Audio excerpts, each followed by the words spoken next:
family and friends. Welcome. And now we have Tahera Christy. So, she's a dynamic entrepreneur and influential figure, is the driving force behind multiple ventures. She's the founder and president of the nonprofit and core presentation Amor Prop beauty brand and Tahera Consultancy, all based in the vibrant city of Mission Viejo, California. Woo! Amor Prop, which also translates to self-love in French, is her wellness and beauty brand. It revolves around the central theme, life in love, powered by the positivity. I need my glasses. Positivity. Yeah. Of natural ingredients. It's a testament to her dedication to promoting self-love, well-being, and high-quality products. Tahera's influence extends far beyond her creative pursuits. She is sought after the renowned life coach and relationship expert. Her expertise has touched the lives of many, guiding them to navigate the intricate paths of self-discovery, improved relationships, and personal development. How important is that? Oh my God. Tahera's journey in the world of entertainment and entrepreneurship has already been marked by success, but the best is undoubtedly yet to come to keep up with her ventures and connect with her social media. You can find her at tahera.com and at Love Amor Pop. Yeah, that's good. You're doing so well. Okay. So, welcome everyone.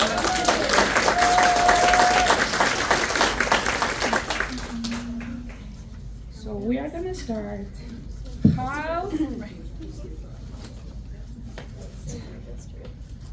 So please tell us more about yourself. What ignites your entrepreneur journey? And how do you keep the passion burning? What is your why? And we can start with you. Okay. Good evening, ladies, and I think I saw one gentleman. Two, three, okay. All three of you, welcome. Passion is life. Passion is the flame that burns in each and every one of us and gives us divine purpose in life. And whatever, for me, it was what I was when I was 5 years old, with my slip and my Big Bird bathing suit and a microphone in my hand, singing to Cyndi Lauper, Madonna, and Michael Jackson at the top of my lungs, because it gave me life, it brought me joy, and gave me excitement. And I had a career in entertainment for a long time because of it, because it was not just what I did, it was who I was. And now that I've lived many lives, I think I'm on my 7th or 8th, and I'm a cat, so I've lived many lives, and the one thing that has never left me is my passion for everything that I decide to pursue. If it does not serve me, if I do not have a burning desire inside of me, the answer is no. And that is a non-negotiable. And that took a lot of time.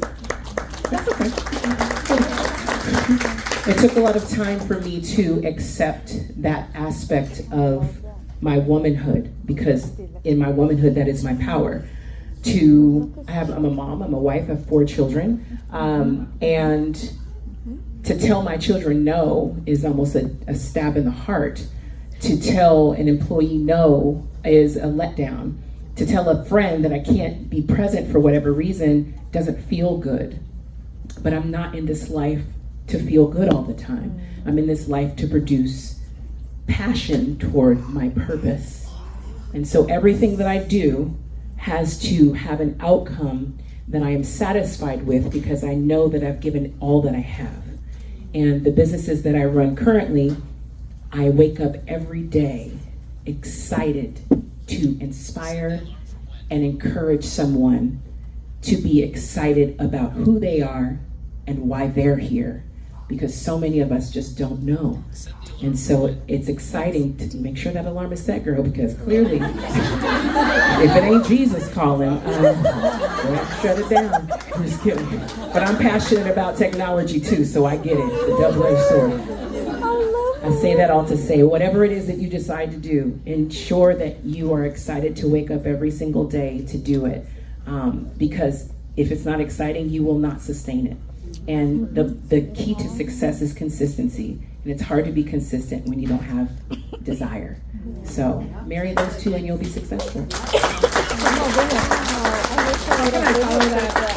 Well, as Kathy read my bio, I've been around for a long time. So I've been getting a lot of, as Tahera said, a lot of life. I've lived a lot of lives as well. Different career paths, even a pre-K teacher for several years, which was my favorite time. Starting to be an entrepreneur, I think it was kind of like a challenge I had to give myself, because it's very easy to wake up, go to your 9 to 5, check out, and then you go home and everything's okay. You get your paycheck, you get your 401k, you get all of your benefits and whatnot, you have your vacation time. And when you start your entrepreneurship venture, when you decide to become your own, as to say, boss, there's so many things that can go wrong that I think that I was ready for that type of challenge. Founding the magazine, La Revista Nacional, the Binational Magazine, it was like the next thing to do. I've been writing for more than 11 years. I have so much experience in real estate. I have so much experience in manufacturing, and also being bicultural, bilingual. It was an easy thing to do. So I think my why I still am here as an entrepreneur, besides all the challenges and things that sometimes go wrong. I think also you get to a certain age where you want to leave something to the world, a legacy, something that's yours, maybe even passed down. Maybe your kids will sell it when you die because they're not interested in doing this or whatever. But at least leave something in this world that, you know, once you're gone, they'll always remember you by it. So I guess forming and being part of this magazine, I know that unless something goes really, really wrong, I'm here in it forever, and I'll have a job that I love. Sometimes I work 15, 16 hours and I don't even feel it, only when I get sick, because I've been doing that. But I think that's my why. You have to be passionate about what you do, and also accept the challenges that life gives you. Don't be afraid to do it, because being afraid is just not knowing what's going to happen, but you'll never know. Don't let anybody tell you, you know what, you should have done it. Just do it and take it from there.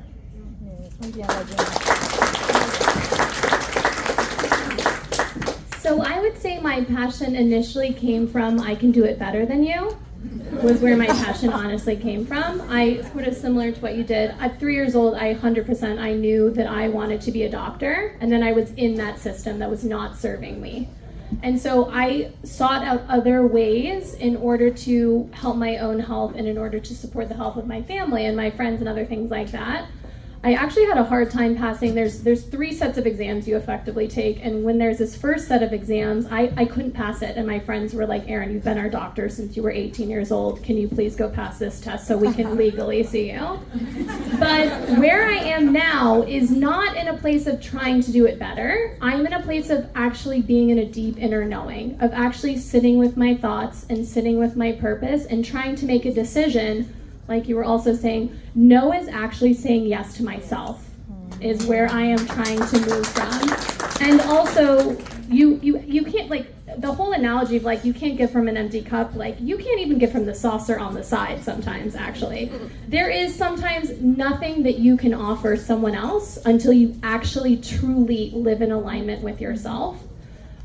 My entrepreneurial nature, I was like selling golf balls when I was 9 years old, like used golf balls outside of golf courses. I also think that I have wanted things in life, and money does create a capacity for you to enjoy the things that you want in life. I've gone from supplements now to consulting with women's health products and in psychedelics to make them far safer. They're not, it's a much larger conversation. Yeah. I also think in the food space, I have really worked that just because something is labeled as your dietary need, that doesn't necessarily mean that it's nutritious. So I have found work that's in alignment with myself, and I only work with companies that do, kind of similar to that conversation in the beginning with the BBB, that align with my own personal ethics, that actually are valuing the things that I'm valuing, and that are allowing the world to come together for me in a way in which we're setting it up for myself and the future generations that are coming for us. Thank you. Can everybody hear me? Sorry, I'm loud anyway. I probably don't need a mic. But I am Melissa Friedman, and I'm probably going to say the thing, if you know me or you don't know me, I'm just direct and to the point, right? So I live at an intersection of passion, purpose, and profit. There are too many people that I meet that are super passionate and have a lot of purpose, and their companies and organizations just don't make any money. And I found, at least being the daughter of 2 school teachers for 40 years, my dad, marched with Cesar Chavez, did a lot of organizational work. My mother worked in the district. She was the side hustle queen. She was writing textbooks, and when she was a kid, they got to go to Disneyland, but only after they picked strawberries for 8 weeks in the field. So for me, watching my parents, and for first generation or second generation, when you come in, there is the right way to do the world, right? It's you're gonna get good grades, you're gonna go to college. Then you're going to go to maybe grad school. Then you're going to get a job. Then you're going to be polite, and you're going to be the first one there and the last one to leave, and someone's magically going to see you, and maybe someday someone will retire and die and you can make more money. And so for me, I looked at that like, no thank you. So I actually started in the banking industry when I was really young in college, and I realized that there was just things that you could skip, like who says. So my motto and my alignment in life is who says. And the minute someone says, no, you can't, I'm like, F you, I'm gonna figure out how to do it. And that's, for me, is super exciting because, does anybody remember the movie Clueless? Okay, so good, we've got, cause that's like a point of reference of age in the room, right? Does everybody remember when she got her grades and she would go negotiate to get higher grades? So that was me, right? I was delightfully average in academic surroundings because I was bored, right? And I think, the passion that I have today is realizing I don't have to go from A to B to C to D. I can go A to F. I can go A to L. I can take the giant quantum leap and know that no matter what, I trust in myself and I'm resilient. We are not taught how to be resilient by nature. Even a duck can drown if it's not taught how to swim. So for me, what lights me on fire is like, what do I want to do? And it's not about me doing it. This is the mistake.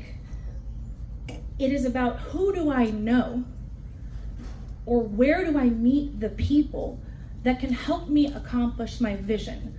I am in vision. I am not interested in the mechanics of it.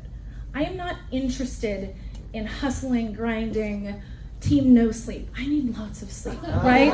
So I have 2 teenagers, a 17-year-old and an 18-year-old, right? Mama's tired. So I think what lights me up is just tell me no, and I'm gonna figure out how to do it, and I'm gonna make more money so that I can create more impact in the community, so that I can show other kids, specifically immigrants too, that like permission should not be in our vocabulary. Forgiveness should be, right? Because we're gonna step on toes on that pathway. But for me, what lights me on fire is knowing that like, I love what I do. I love the people I work with. We have a great time. I am on the road 4 days a week. I am out of this city because I go where the money is. And sometimes it's here and sometimes it's not. And that just makes me really happy. And I want to give everyone in this room permission to know, like, you can be totally passionate and have a ton of purpose and make a hell of a lot of money doing it.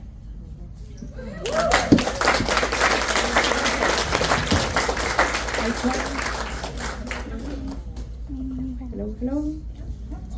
So I totally agree with that. I hear the common denominator here is passion, purpose, and that will give you all the energy and the fuel that you need to be successful. The success comes easily when you are in your purpose, doing your purpose, that you are aligned with your values. That comes easily. So my question to you, girls, is obviously it's not a linear path to be an entrepreneur. So how do you bounce back from all the challenges that as women we are facing? what can we do? What can an advice that you can give them to be resilient? I'll start it off. We'll mix her up. Yeah. I like talking about my favorite 4-letter word, which is fail. Fail fast, fail often, and just trust yourself to know that you can get back up. I mess up all the time.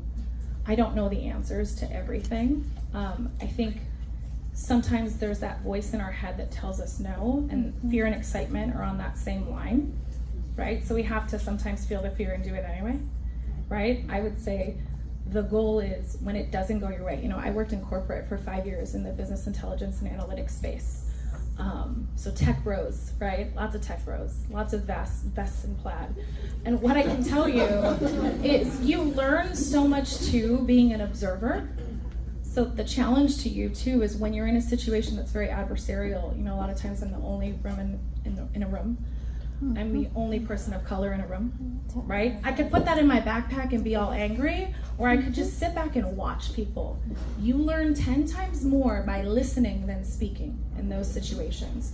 And I think if I had to identify points of failure where I made mistakes, I wasn't listening. And I would say, you have to be able to go, I'm gonna name it. Here's what I did when I made the mistake. Put it on your wall of fame. Acknowledge that that's there. You're not perfect. You meet anyone that's never made a mistake, they're a liar, right? And also, when you name it, it makes it okay.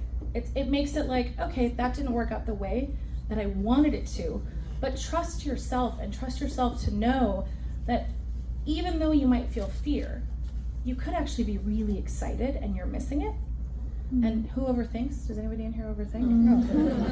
Okay, so my favorite trick that I paid a coach so you don't have to, right, is you set your timer for 5 minutes and you obsess and you get angry and you cry. Try crying for 5 minutes, it's really hard. And then when the timer goes off, you're just okay, that's done.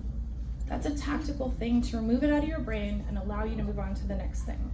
So that's kind of how I deal with it when I mess up. I mess up all the time. I said good morning Cleveland last week and I was in Arkansas, so just to give you an idea, you do it, yeah, I mean, you're never gonna get it 100% right.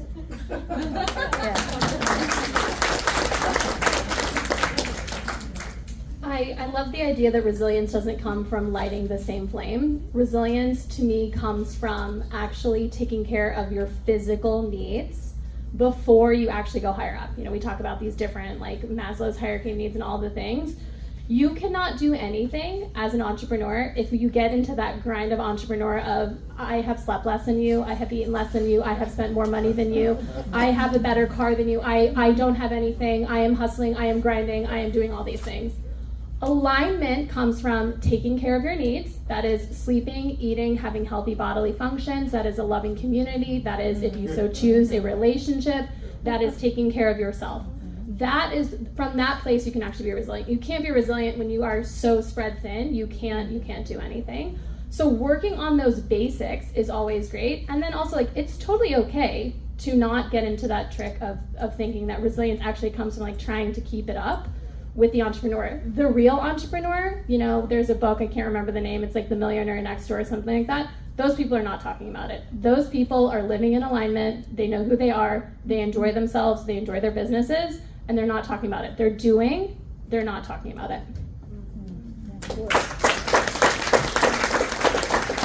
Well, as Kathy said before, it's not a linear path, it's not a smooth sailing situation when you're first starting out as an entrepreneur.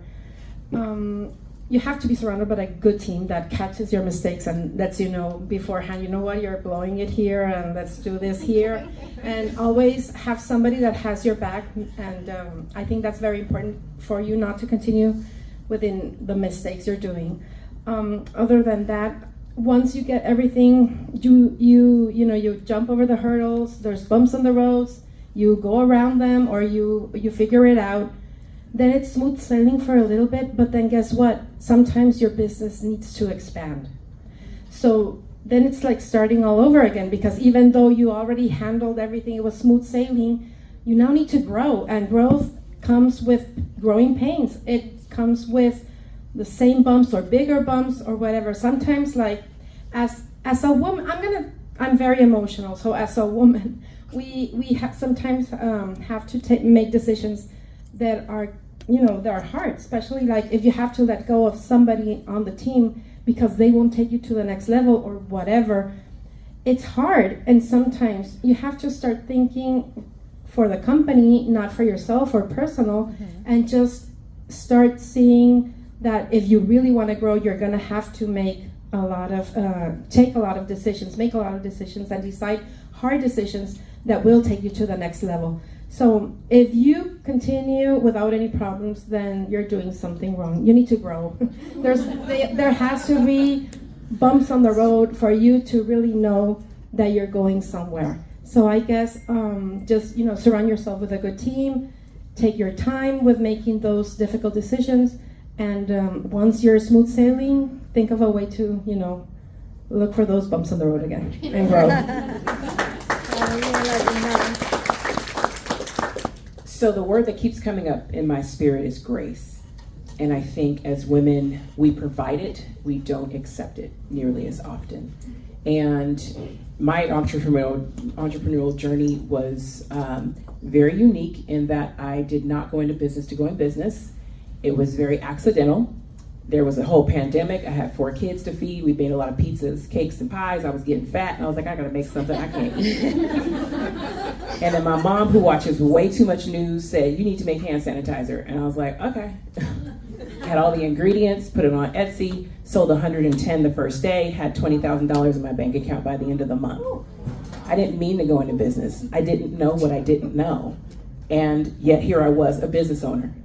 I remember my first couple of posts online. People were like, what are you doing, Avon? What are you doing? Oh, chick, this is me. You didn't expect greatness from this here, right here? So I led with confidence, similar to a man, in that men just kind of do things. They don't ask for permission. They just kind of, like my son, when he learned how to roller skate, he fell a lot, okay? My daughters are holding on to the rail, but my son is just going straight for it. But he learned to skate better and quicker than the girls. And it's because he was just willing to just do it. It's not just a slogan, it really is a way of life. And as you're just doing it and failing up and failing often, give yourself grace and allow yourself to learn. How do you learn? You surround yourself with smarter people than you. I'm not intimidated by anyone, and I love people. So I network a lot with people who don't look like me, who don't have the same background as me, who I don't feel like I necessarily have much in common with. The best thing that I could ever do for myself is say, hi, my name's Tahera. Hey, great to meet you. What's your name? Meredith? It's great to meet you. What do you do for a living? I don't even know what that is. I'd love to hear about it. As soon as we're done, we're gonna talk, girl. And that's the point. I don't know anything about it. She can teach me something. It's like YouTube right in front of me. And I absorb. So the fact that I walk through this world fearless, maybe it's because I play craps a lot and I play with nothing but guys and they're just like, what are you doing here? I'm like, I'm a better craps player than you, thank you. I have no fear, and I give myself a lot of grace because somebody gave it to me first. So believe in yourself, fail up, surround yourself with smarter people than you, and believe that you can achieve. If you don't believe it, why the hell should I? Why the hell should your consumers? You have to believe it for yourself, so just keep going.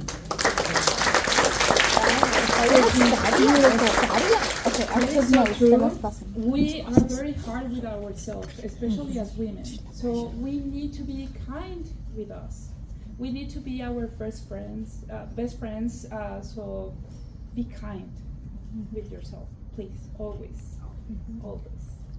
Okay, so now that we hear about these amazing ladies, I want to hear more about your business or ventures, how you are changing or making an impact in your community. So if you can accept. Yeah. Okay. Close to, a little bit more than a year and a half ago, I was invited to collaborate in this platform. They invited me as a co-founder, as a partner, business partner, to work in this platform. And it was called La Revista Binacional, a binational platform, where we were just gonna, write about local and articles about the community, the binational community here, San Diego, Tijuana, Imperial Valley, just local. So as we started in this business, we started to see that there was more need of a community, to form a community, a network. And as we started growing, we saw different needs for the community.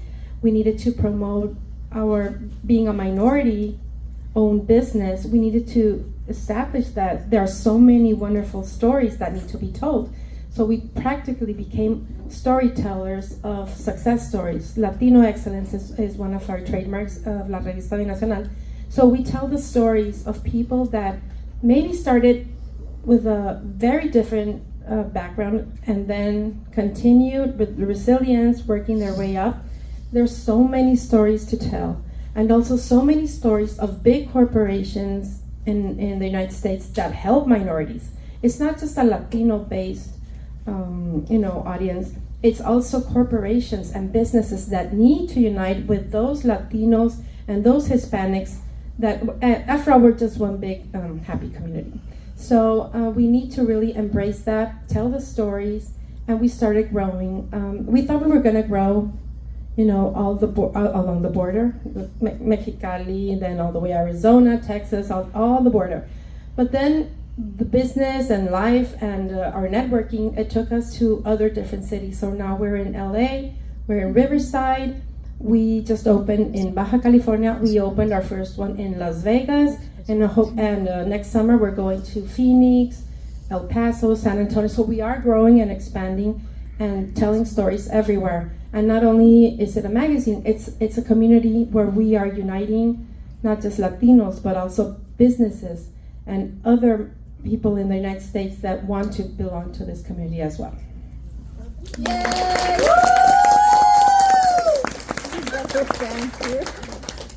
I am definitely in a transition period. While there has been a lot of expansion, I helped build a clinic. I ended up building 2 private practices that were more in alignment for me. I do this work as a chief medical officer and then as a senior regulatory officer, and then I consult for all these other companies. There is also, like I said in that beginning, of actually sitting in the silence and actually figuring out how I can continue without having to be spread so thin. It's so amazing to go to Silicon Valley and to meet with these really, fabulous people. But I realized while they might have money and fame and everything that anyone usually ever wants, they're not living in alignment. Their soul's purpose is not in alignment with even the work that I'm doing. There's this whole analogy of feeding an individual, giving them the fish versus teaching them how to fish. And what I focus on is I teach people how to fish effectively in regards to their health. How do you optimize your health on a cellular level that really promotes longevity through a gastro-neuroendocrine capacity? So while that's happening, I'm also in this place of just kind of scaling back. And by that, in my private practice, what it's really become is if you want to live in alignment within the criteria that I have established by being the first naturopathic doctor trained in integrative health and medicine and functioning medicine trained, then I am willing to work with you. And if you are not, then you are not a client for me, and I can refer you to hundreds of other practitioners. And that is allowing me to actually sit in that silence and to also realize that I'm doing what I want to do. I am also personally desiring relationship and a family of my own. So that is where I'm putting all of my energy rather than just focusing on my business all of the time and how I can be of service to others. It's really about being of service to myself. So I was sharing with a lot of people here, the big thing that I'm learning to do is to say no. It's great that I get all of these offers. I just went to the Natural Products Expo. It was so great. I had a few offers there, and I gladly told 2 of the companies, thank you so much for this offer. Please keep me in the pipeline in the future, but no thank you. And then I was able to say yes to companies that are actually much more in alignment for me.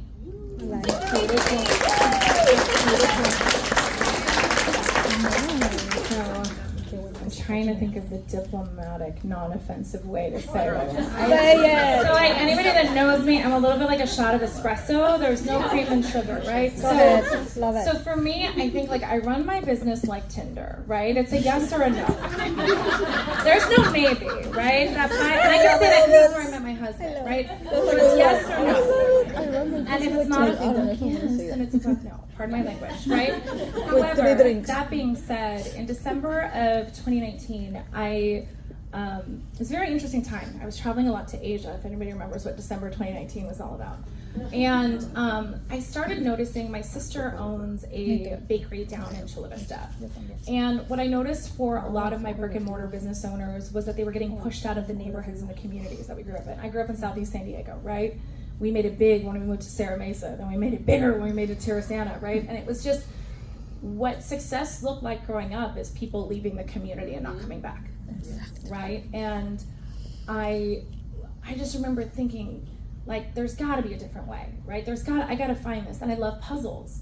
The problem I had was, as much as I love making community impact, I got big girl bills, right? And, I've got 2 teenagers who have no concept of money. So we won't even talk about that. It's a whole nother piano. However, what I figured out was, could I design a curriculum that a small business owner could implement on their own? Could they leverage resources from a women's business center, from the workforce partnership, from the BBB? And how could I design this? And I literally just didn't know what I was doing initially and went to a congressman. Perhaps it was a congressman that wasn't doing particularly well. And I said, hey, I heard you promise jobs and opportunity. I was like, I've designed this thing for small business owners. And, within 2 weeks, we had a significant amount of funding. I will say it was well over 6 figures. And we were able to deploy this curriculum to small businesses. And everyone knows what happened going into March. It was like the perfect storm. And so we had floods of businesses applying for this program.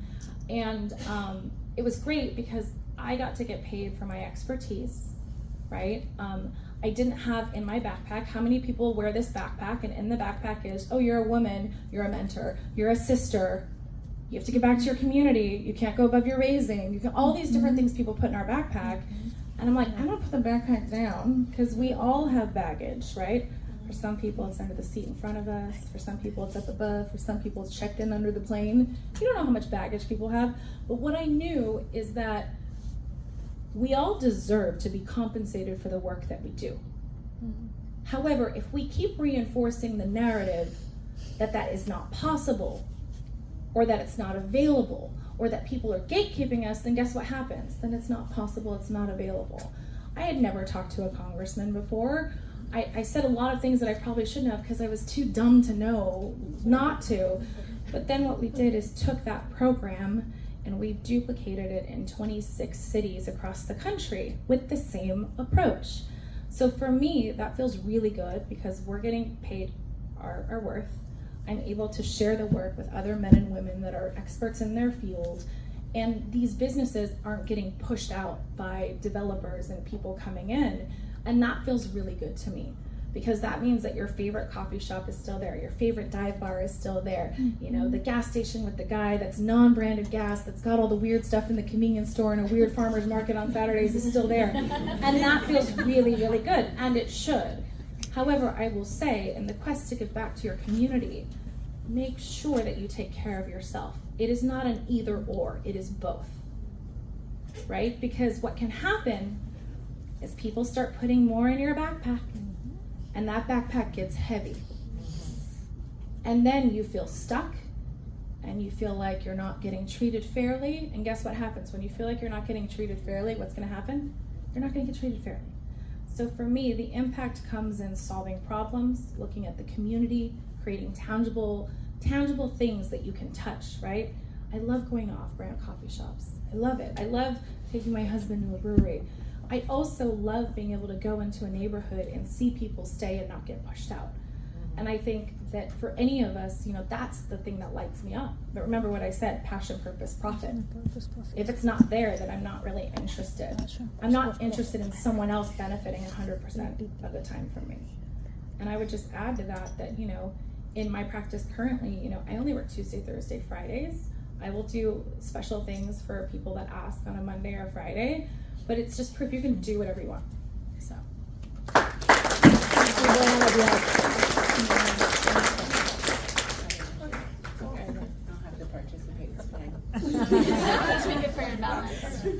It's actually my favorite question because I started off as a nonprofit giving away my products to homeless shelters, specifically women in halfway houses, rehab centers, and homeless shelters who were in transitional sheltering, either pregnant or just having a baby. Amour propre means self-love in French, and I created my business because I wanted to put self-love in a bottle.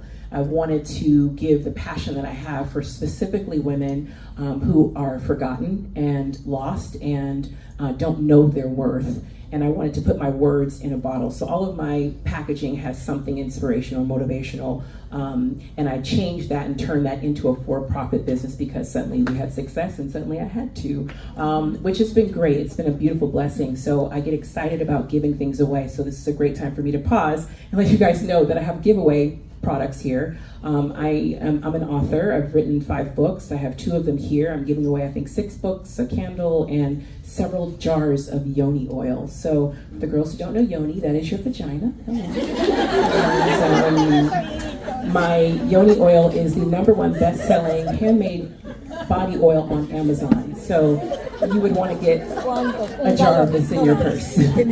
So this is what I do. I love giving back. I love getting people excited about taking care of themselves. Before I got here, I was talking to a couple of girls in the corner in the back, and they were like, "What were you doing?" I was just at the Korean spa getting my yoni steamed, since we're being very honest with one another. So she's fresh, okay? Fresh, clean, ready to go. And the thing I did right when I was done is I grabbed some of my yoni oil and made sure I was good. So my husband's going to be very happy when I get home.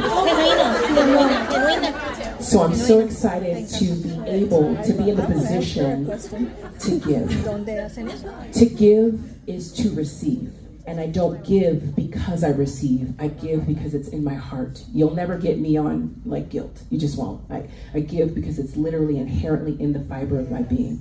And so when I give a bottle of yoni oil or a motivational book or something to a woman who's in a homeless shelter who has nothing to offer me but a smile, maybe, if she's not strung out on drugs at the time, I'm giving this woman a luxury bottle of something that I would charge a woman in Newport Beach, where I live, $22 to $25, where my lotion is $44. And like you were saying, I give my permission to sell really expensive lotion, knowing that CVS is around the corner and it's $5 there. But mine is at another level. And if you believe in taking care of yourself, you believe in having quality products. So if I have the ability to sell my worth, I should be able to give it away just the same. Because everyone is deserving. And yes, passion and profit gotta intersect. Child, you gotta pay that mortgage every month, apparently. It's crazy. But I want to also continue to give because it is what I've been designed to do. So I encourage you to find a cause, whatever it is, dogs, babies, homeless people, food, whatever. Find a cause, and as you go through your business, continue to give back to your community, to a passion project. I promise you will come back 20, 50, 1,000 fold because I've just been so blessed to be able to give. So continue to do it.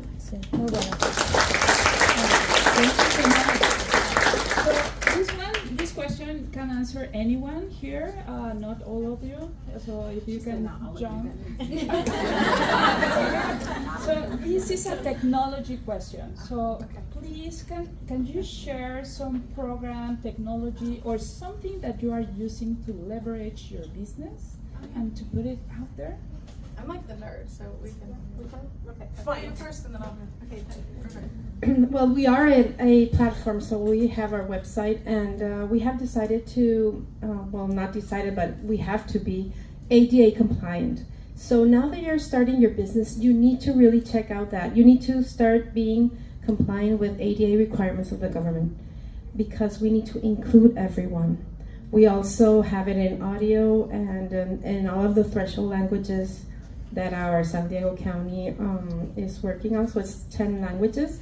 So that has made it very versatile. Also, I know that artificial intelligence has been helping a lot with a lot of stuff. What we do sometimes is we take an article and run it through them, and they'll just enhance it a little bit. And we always try to, keep it as real as possible. We don't want everything to be written by artificial intelligence. And also take advantage of social media, take advantage of website, of free tools. There's so many free apps right online, and you can get them free of cost, and they're amazing to start up a business. You can run your accounting books, you can design, you can write, you can even create emails and everything with your app. And you know what? Make sure you have an app for your budget, because then you'll never know what comes in, what comes out. And I think budgeting with technology is the best thing you can do. So I'm going to give you like the top tools that we use in our organization. We are specifically a no email org, which means I hate email and I'm not looking at it. So the way that I look at it is emails for clients that are coming in. So internally we use Slack for communication. We also use that for Zapier for automating connections. So you don't have to have a fancy CRM or a fancy website to start first and foremost. You can have a link tree, right? Don't spend money on stuff that you don't need. Invest at the stage that you need to along the way. When you're using AI specifically, like we use AI, I use a thing called Plod. I don't know if anyone's heard that. It kind of sticks on the back of your phone. So if you're on calls, I hate being on video.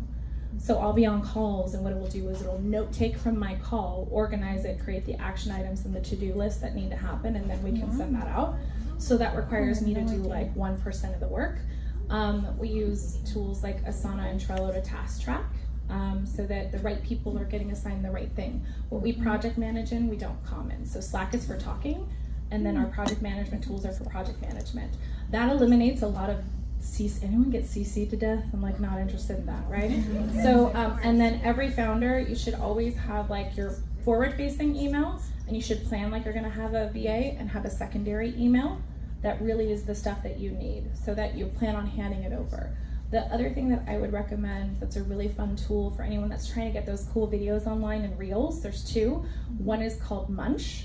Munch will take a long form video. So you get on your YouTube or you get on your camera, you record a 15 to 20 minute video, and sometimes we ramble, we don't know what's interesting. You put the video in Munch. Munch will analyze it and say, hey, in the video, this was the time that you were the most coherent. Also, this was the time that you, lots of people are searching for this particular segment that you're talking to, and then if you say, hey, it's for LinkedIn or Facebook or Instagram or whatever, it'll caption it for you, it'll create the hashtags per platform. The other one that's like that is called Opus. Opus will take any YouTube video that you have or video, and it'll create, again, the captions with the little emojis and all of that, so that's a very tactical tool. Does anybody lose focus? You have 45 tabs sometimes on Google? Okay, great. There's a great tool called Pomo Focus. It's Pomodoro style. So you put in all the things you gotta do, and it goes from red to green. So you'll do sprints, and that's how you kind of task track and get through stuff that you need to do. It's a really great app, or there's one for the phone too, so your app will be green, and then when it turns red, you know to stop. So I'm more like a tactical tool person. And then the last thing I would tell you is if you are using AI, as someone who's Oogle is one of my clients. You know, Oogle starts with G, ends in Oogle. Just be very careful about how you leverage AI for blog content, because there was a ton of people when ChatGPT that came out, and now they're deprioritizing all that content. So keep writing your human content. Even have a spelling mistake in it. It doesn't need to be perfect. The AI is going to recognize that, oh, okay, like that's a human mistake, right? So the need to be perfect goes out the window, and also leverage the technology as your friend. So now we are going to close our panel. So I want to hear from you some advice that you can give away to these amazing business owners. Something that you wish that you knew back when you started. Me? I feel like I want to sing a song. I feel like Ariel. There's so much I could say. I want to say the biggest thing for me is continue to learn. I have become a book on tape person. I mean, I love Beyonce. That's what I prefer to hear in my ears all day, every day. And suddenly I'm listening to Atomic Habits and the 4-Day Work Week and, you know, all Think and Grow Rich. And suddenly I've become, I was in corporate America for 20 years. I didn't do any of that crap. I did what they told me to do. And now I have to learn for myself. And I feel so far behind, but I equate it to working out. I lost 10 pounds in the last 2 months. I've been working out every day. Thank you, appreciate it. She was sexy. I worked out every day. I went vegan for Lent. Praise God, we're done in 2 weeks. But it's been working, and the one thing that I've learned about working out this time, because I'm a yo-yo dieter, like a lot of people, is it just takes 1% and consistency. And I've taken that philosophy from one of my books about business and incorporated it into my body, and incorporated it into my parenting, and incorporated it into my marriage, incorporated it into my friendships and my networking. And so educating myself literally has changed my entire life. We were talking about earlier, before when we got here, there was one thing that she said to me the last time I saw her speak that made me start my consulting company. Because thank you. Because you never know I love being around smart people. Please know more than me. Please know something I don't know. I want to learn, and I'm willing to learn. So keep your mind open. Yes, the way that you do it is perfect and right and great and everything, okay? But there's always somebody who knows more than you, or something different. Soak it up, because it literally can change your life. And yeah. Well, I want to thank everybody for being here. It has been an amazing night. Thank you guys for